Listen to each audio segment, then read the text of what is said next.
Hello, everybody.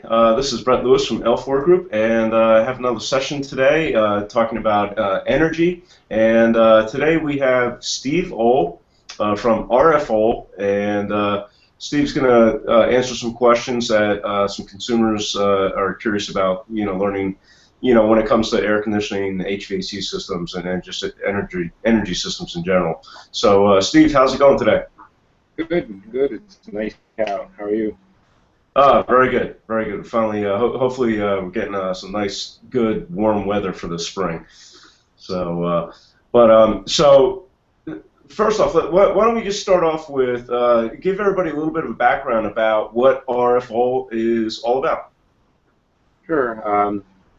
RFO is a heating oil and propane supplier for 5 counties in northeastern Pennsylvania, Lehigh Valley, and we're also HVAC, full service heating systems, air conditioning installations, heat pump installations, natural gas installations of heating systems. We also offer service on the heating systems and repairs. We also operate a hearth and patio showroom, and there's gas grills, barbecue grills, charcoal grills, retractable awnings, um, fireplaces and heaters, and we're basically a service company that delivers heating oil and propane. So you guys basically keep us warm in the winter and keep us cool in the summer and let us play outdoors. Yeah, yeah. We like to say we're your source for indoor comfort and outdoor fun. Awesome, awesome. So, so today I wanted to touch on a couple of different topics. So the first one is just advancements in technology in the HVAC system, arena. For instance, like thermostats. I know they've come a long way in the past, a couple decades from the little round. I remember the round Honeywell thermostats that basically you just set the temperature and set it to heat or cool. So what's available today? What's on the market? There's several different brands. Excuse me. Many of them are so advanced they're linked to smartphones, security systems. Basically, the home automation concept is pretty much a reality anymore. If you want it to be that way. The Nexia is a really good system that we use. Ties in with Train, and you can basically view that from your smartphone, whether you have an Android or an iPhone, and turn on lights if you want. I think it has 264 different items that you can toggle on and off within the home, whether that's cameras, security systems, door locks. If you were there and you had to get a leaky faucet fixed or something, and the repair guy's there and you forgot about it, you can, from work or wherever vacation, just go and hit your smartphone and open the door, and that's all tied through the thermostat system. Seeing that technology. Yeah, that sounds very cool. I actually pulled it up before our interview here, and I wanted to do a quick screen share and show everybody the system that you're talking about. Let me see. You see my screen? Yep. Yeah, that's it. Yeah. So it looks like you were saying, you can turn on and off lights, front door locking, door sensor, so you can know that your door is actually closed or open. That's cool. Yeah, if you want to check, you forgot, oh, I forgot to lock the house, or the kids were home when you left, and you wanted to make sure they locked the doors, you can just quick buzz in there and check it out and make sure everything's, secured. Yeah, I see here you have a whole list of things that you can show as being locked, closed, opened, Even tells you. temperature. Oh, they got video too? Yeah, you can link to videos and check things, so many applications. I really don't know anybody that's using all of them, but there's a lot of applications, and I'm sure somebody is out there. Yeah, that's pretty wild. I guess if you're away from your home this is like another advancement on a security system, really. Yeah, it's like you have a smartphone, now you have a smart house. There's just so many different things you can do with it. And this is tied right through your thermostat. Correct. Yeah, right through the Nextia. We've installed quite a few of them already, and it's pretty neat item. That is very cool. Um, and then I guess it needs Wi-Fi, so you need to have your Wi-Fi set up in your house to communicate. Correct. Yeah, you would have to have some type of communication system in your house which most everybody does anymore, and just about anybody looking at that unit would probably already have Wi-Fi in their house. Yeah, yeah. So what about houses that already have a thermostat on an existing system and they wanted to switch over to something kind of like this? How easy is it to just make that conversion? It's not very hard at all. Just a matter of calling an HVAC expert in and having them take a look at it. It's usually not that involved, but you just want to definitely make sure, like I said, check the Wi-Fi and some different connections that you have within the home, and just make sure everything's okay. Okay, It can be a long installation. cool, cool. I might have to check that out for my own home. So. Great. Yeah, no, awesome. So now, what about the systems themselves? What kind of advancements have you seen in the industry in the actual units? A lot of technology, just like we looked at, and the improvements in efficiencies, and they have modulating motors. Instead of systems modulate to adjust slowly over the changes of heating and cooling needs. That way, they're not just on or off, because typically that's where most of your energy consumption comes from. And if you think about a window air conditioner unit, and you know how they just kind of blow and blow, and it's always you have high, low, medium. That's about it, or maybe you only have high and low. With the modulating systems, it's just variable. It senses when it needs to be turned up and turned down, and you really don't know the units are on for that matter. They're super quiet. You're comfortable. It just adjusts to the needs that you have, and it's not a choice of on or off. It's like a lot of people have them in their cars. They may not realize it. Like you might have a comfort control system, I believe they call it in most cars, and you just set the temperature on a digital display, and it adjusts. You don't have to be high and low. Like if you remember, you got in your car years ago and you had the defroster on when you went to left, and it was on high. And well, that's as soon as you turn the car on, it's on high. With some of the cars even out there, you just turn your car on and it knows what temperature and it just adjusts to it. So kind of the same concept, but a lot more people can relate to the car aspect because they may not have had the variable output in a home, but it's more like climate control, just adjust to your needs.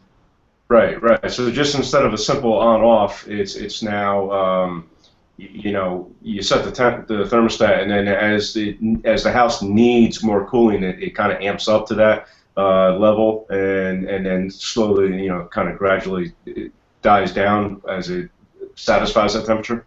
Yeah, and then even in the heating, say you have a sudden swing, it'll sense what it needs to do, and some of the units will actually switch over to heating also for you. So it's definitely a lot of advancements in the technology improvements within the HVA industry. It's come a long way.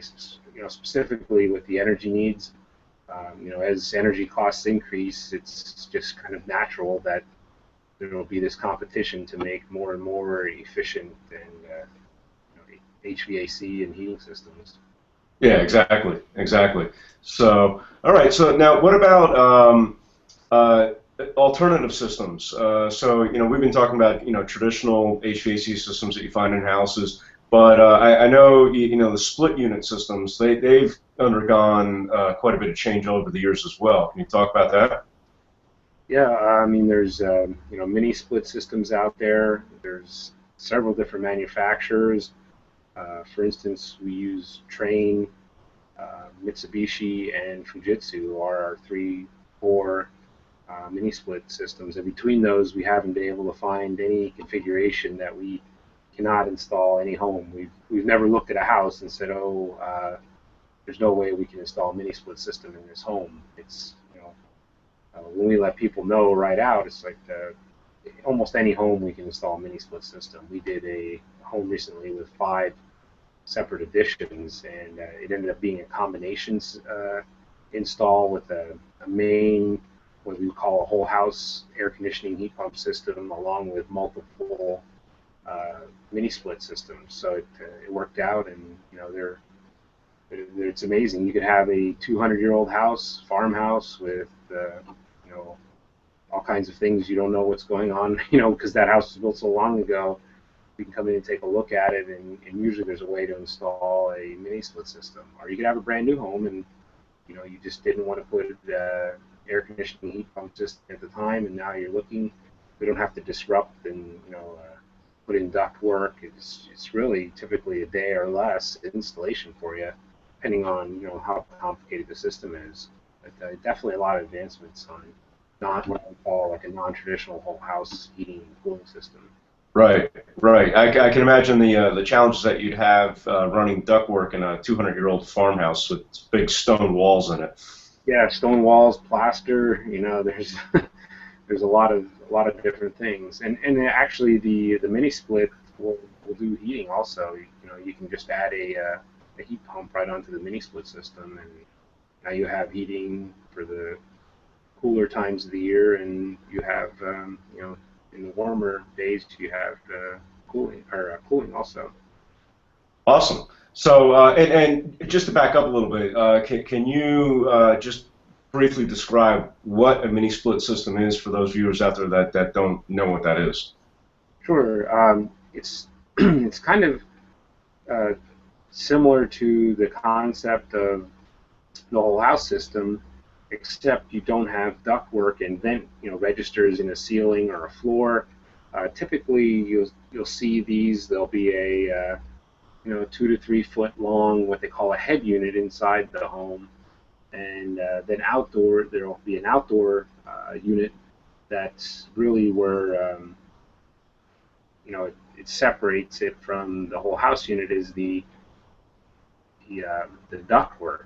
You're not set. You still have refrigerant lines, but there's no need to drill large holes in the home. It's usually a 2-inch hole or less, and the head unit is hung right over that hole, so you don't see anything coming in. Everything's sealed up, so there's no issues. It's not like you have a 2-inch hole in the side of your house and bugs and different things are coming in there. It's all sealed up and taken care of. So yeah, you got a screenshot. But yeah, let me put that up here on the screen so people can see. So yeah, so I just, while you were talking, I just Googled mini split systems, and so this is what you're talking about as far as the that would be your indoor head unit on the top there, and then on the bottom, your outdoor unit. And you'll see these a lot at restaurants and other things too. If you're out, in the general public, you can have remote controls and everything for those as well. Yeah, no, that's great. And you can run, if I understand it right, you can run multiple indoor units off of one outdoor unit. Is that right? Yeah, I think some of the manufacturers, it's up to like 8 or 9 units now off of one outdoor, and I believe it's up to like 75 feet away. You can run the line sets for the refrigerant. So it's pretty amazing. The technologies, I want to say they're up to like 27 SEER, some of the units. So it's pretty amazing. They're just leaps and bounds. Technology is just coming into the mini split market. No, that's good, and I imagine I mean there's so many applications for that type of system, so it's nice to have that versatility. You'll see them. I was in New York City recently, and you would see them on the sides of buildings, up 30 feet in the air. You'd see them on rooftops, at restaurants, because especially areas where you're in a town. A lot of people mistake that too, even if you live in a small town. Well, I have nowhere for an air conditioning unit. Well, there might be a place if if you take a look at it and see where you have, because there's just multiple ways you can mount these. At our own office, the one area for my unit in particular, we park on the back of the building, and we didn't want anybody to accidentally bump the outdoor unit, so we mounted it at about, I think, 7 or 8 feet in the air, and it's off the ground now. It's on special mounting brackets they make for it. But you'll see that a lot. I've even seen them, like I said, at restaurants on rooftops. So it's pretty amazing, the versatility. Yeah, no, that's great. All right, so I'm going to shift gears a little bit now. And talk about some of the terminology from a consumer's perspective when they're looking to hire an HVAC company. I know myself, I see ads from companies that, they tout themselves as certified or authorized. What really does that mean to the consumer? And is that something that the consumers should be basing their decisions on when they're trying to find a good contractor? Uh, I mean, it's a basically it's a manufacturer's designation. So the manufacturer may require a certain amount of purchasing power for that that particular designation. They may require you to buy, say, 5 units, or a certain amount. They may make you take classes that they have specific to that unit to get that designation. It's not necessarily an industry-wide standard. There are, for instance, like NATE certifications and different things like that. The real thing to look for is the longevity of the company, the the training that that company does, and you can always ask what the skill set is of your the company that you're hiring. But typically, it's how long have they been doing the HVAC, referrals from friends and neighbors, going online and checking out, say, a website, making sure that they actually have a website. Do they answer their phone? That's another big component. Is many times the contractor basically is unavailable after a certain time. For instance, like many companies at the HVAC industry, if they're full service HVAC, they'll also do the service instead of just the installation. So for us, it's 24 hours, a live person answers the phone. If you have an issue night or day, you just call and it's taken care of. So that's a lot of what you have to look for when not just certain manufacturer designations, because that doesn't necessarily translate into the service that you're going to get after the installation. Yeah, that makes a lot of sense. So basically, the dealer or the installer is going to be certified from the manufacturer because they're dealing with their products, but you need to look beyond that. That's what you're saying. Yeah, I mean it does mean something. It's kind of base that as a certain percentage of how you're going to look at it. Maybe that weighs into the factoring 10 or 20%, but the rest of it should be referrals and talking to your friends and neighbors, going online, doing a little research, checking out a website. Another big thing, like I would say, is make sure when they show up, there's an actual name on the van, or maybe they have a estimator they send out ahead of time, and make sure definitely been around, and they have in Pennsylvania you have to have a PA contractor number. That's another big indicator if they don't have that, because that's basically saying that you're able to do business in Pennsylvania. So Right, right, exactly. And that contractor number, that's got to be displayed on the truck, doesn't it, or on the business card or something? yeah, there's certain requirements, and that's a sign, that because one of the requirements is if you letter your vehicle, you have to put that designation on the vehicle. So some have skirted around that little loophole, and if they don't letter their vehicle, then they don't have to put the PA contractor number on. So that's why I said it's a sign. If somebody's not willing to put their name on the side of their vehicle and say, "Hey, I'm permanently in business and I have a PA contractor number," that might be a sign to kind of get another estimate. Yeah, exactly, exactly. So no, that's good stuff. So so what about your company? You want to talk a little bit about the types of services that you offer? You know, what comes to installing and servicing systems? Yeah, yeah. I mean, we do whole house units for air conditioning and heat pumps. We do mini split systems. We can do installation of natural gas heating systems, propane heating systems, heating oil, fuel oil systems. We also do solar. We do solar voltaic, which is the photovoltaic is the electrical panels, and then also the solar thermal for hot water heating. We do fireplaces and heaters, wood pellets, and we have a full range of HVAC and heating and cooling system installations. We're not just an installer. We also do the service. We have service plans.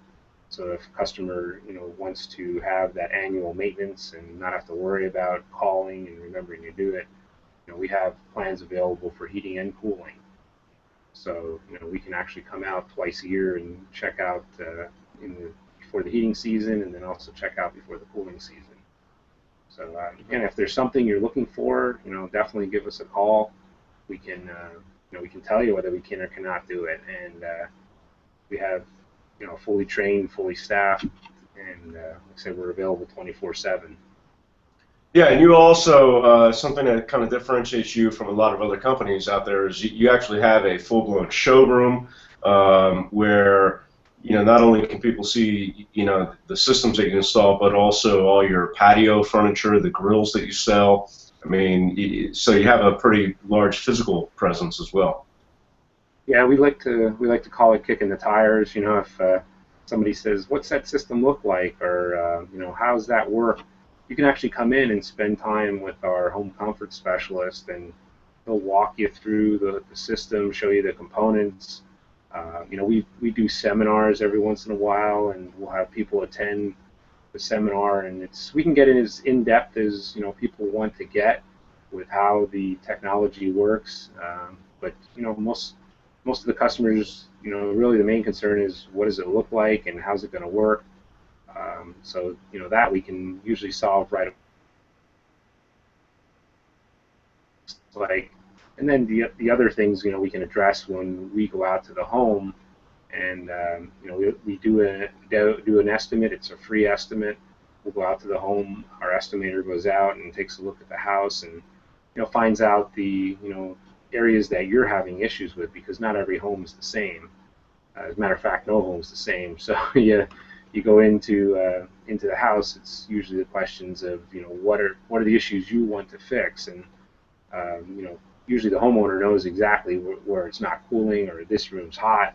And it's sometimes we don't even need to do an installation. It's just a matter of getting somebody out there to service and maybe balance a system that was just installed and never really maintained, or never set up correctly. And then you can save the customer a lot of money by just showing them that a couple hours of maintenance and some service would repair this, instead of doing a total replacement.